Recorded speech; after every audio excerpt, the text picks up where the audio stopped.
Sedantolanta kokun kan halisa an kumana Coupe d'Afrique des Nations CAN Maroc bafel moni duru tirage au sort de CAN omi bora ka kɛ ntɛnɛ tɛmɛnen janvier kalo tile mɔni wolonfila san bafel moni duru in na Maroc-kaw fɛ yen jamana mɔgɔ ni nani don hakilina jigina minnu bɛ na o niyɔrɔ ta ɲɔgɔn danba in na kulu n'o ye groupe ye olu ye 6 ye Mali ni jatigi n'o ye Maroc ye olu de bɛ kulu kelen na n'o ye groupe A ye ka fara Zambie ani Comore kan Mali forobatɔn degeli karamɔgɔ Tom Saintfiet y'a jira ko a bɛ ɲɛ. Moi, comme entraîneur, je suis très content avec les tirages. Avant les tirages, j'ai dit il n'y a pas de. Ni ye degeli karamɔgɔ ye ni tirage au sort in ni nisɔndiyalen don a kɔrɔ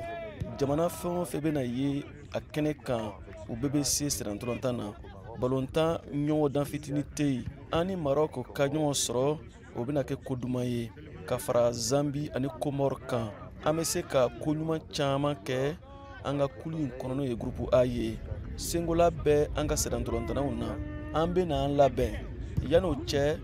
n da b'a la ko sɛnɛntɔlɔntanaw bɛɛ bɛ na ye kɛnɛ in kan n da b'a la ko an ka kulu kɔnɔ an bɛ na an jeniyɔrɔ fin an ka laɲini ye de ka ɲɔgɔn dan 7 tan o la an tɛna se ka siran jamana ɲɛ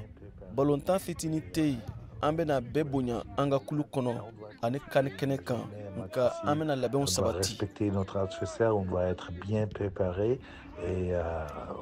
tout est possible au CAN. CAN Maroc bafel moni duru hakilina jigina a bɛ daminɛ décembre kalo nata tile 21 san bafel moni duru in na ka kuncɛ san wɛrɛ 2026 janvier kalo tile 18 VOA Bamara tɔgɔ la Bamakɔ Siaka Traoré kala seli don.